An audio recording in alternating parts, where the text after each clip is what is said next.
আজকে আমি আপনাদের সঙ্গে মূলো, গাজর, কাঁচা লঙ্কার ইনস্ট্যান্ট তৈরি একটি আচার রেসিপি শেয়ার করব। চটজলদি হয়ে যাওয়া এই আচার আপনারা করে কিন্তু সঙ্গে সঙ্গে খেতে পারবেন। 15 মিনিটের মধ্যে এই আচার কমপ্লিট হয়ে যাবে। রুটি, ভাত, পরোটা সব কিছুর সঙ্গে কিন্তু খেতে দুর্দান্ত লাগে। রেসিপিটি শুরু করার আগে একটা অনুরোধ, ভিডিওটি ভালো লাগলে লাইক কমেন্ট করবেন এবং সাবস্ক্রাইব করে পাশে থাকবেন। আমি মূলো গাজর আচার করার জন্য একটা মূলো এবং গাজর নিয়েছি। আমি কিন্তু অল্প পরিমাণে করছি, আপনারা বেশি পরিমাণে করতে চাইলে মূলো গাজরের পরিমাণটা বাড়িয়ে দেবেন। একটু লম্বা লম্বা করে এবং সরু করে কেটে নেব। মূলোটাও আমি একইভাবে কেটে নেব। অনেকে এই আচারে মূলোর পরিমাণটা বেশি দেয়, আবার অনেকে গাজরের পরিমাণটা বেশি দেয়। আমি কিন্তু মূলো এবং গাজর সম পরিমাণে নিয়েছি। বেশ কিছুটা কাঁচা লঙ্কা ভালো করে ধুয়ে নিয়ে শুকিয়ে নিয়ে তারপরে আমি চিড়ে নেব। এবার আচারে দেওয়ার একটি মশলা করে নেব। এর জন্য দিয়ে দেব 1 চামচ কালো সর্ষে এবং সমপরিমাণ দেব হলুদ সর্ষে, দেব গোটা জিরে, মৌরি এবং গোটা ধনে। সব উপকরণ শুকনো খোলায় মিনিট খানেকের মতো আমি ভেজে নেব। 8 থেকে 10টা গোলমরিচ দেব, আর দেব অল্প পরিমাণে মেথি। আবারও ভালো করে 1 মিনিটের মতো আমি ভেজে নেব। গোলমরিচ গোটাই দেবার চেষ্টা করবেন, গুঁড়োটা থেকে গোটাটাই কিন্তু বেশ ভালো হয়। ভাজা হয়ে গেলে ঠান্ডা করে একটু গোটা রেখে কিন্তু পিষে নিতে হবে। মশলাটা আমি একটি বাটির মধ্যে নিয়ে এর মধ্যে মিশিয়ে দেব 1 চামচের মতো হলুদ, দেব কালো জিরে, আর দেব ঝাল লঙ্কার গুঁড়ো। এখানে আপনারা কিন্তু কাশ্মীরি লঙ্কার গুঁড়ো ব্যবহার করতে পারেন।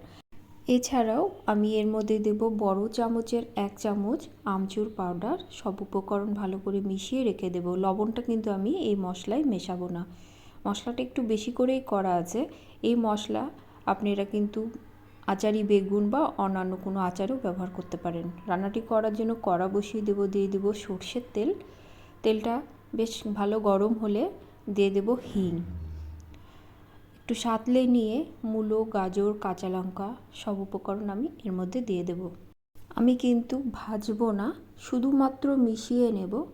30 সেকেন্ডের মতো আমি শুধু নাড়াচাড়া করে ভালো করে মিশিয়ে নিয়েছি। আমার ভালো করে মেশানো হয়ে গেছে। এবার আমি এর মধ্যে দিয়ে দেব মশলা। আমি এখানে সব মশলা কিন্তু দেব না, পরিমাণ অনুসারে প্রথমে আমি দিব, যদি পরে প্রয়োজন পড়ে তাহলে কিন্তু আরও দেব।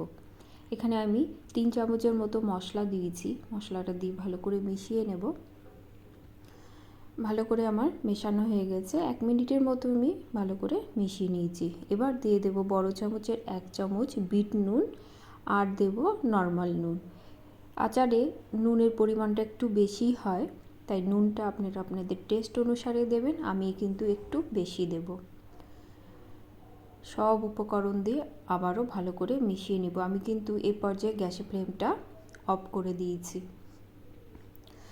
লবণ দিয়ে ভাজতে থাকলে কিন্তু জল ছাড়তে শুরু করবে, সেই জন্য লবণ যখন দেবেন গ্যাসের ফ্লেমটা অবশ্যই অফ করে দেবেন। দিয়ে দেব ছোটো চামচের 1 চামচ ভিনিগার। ভিনিগারটা দিলে এই আচারটা আপনারা সংরক্ষণ করে রাখতে পারবেন। ফ্রিজে রেখে আপনারা 1 থেকে 1.5 মাস অনায়াসে খেতে পারবেন। আর যদি ফ্রিজে রাখতে না চান, নর্মাল জায়গা স্টোর করে 15 দিনের মতো সুন্দর এই আচারটা কিন্তু সংরক্ষণ করতে পারবেন। আমার আচার রেডি, দেখুন কতটা সুন্দর হয়েছে।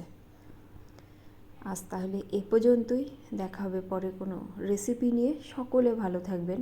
ধন্যবাদ সকলকে।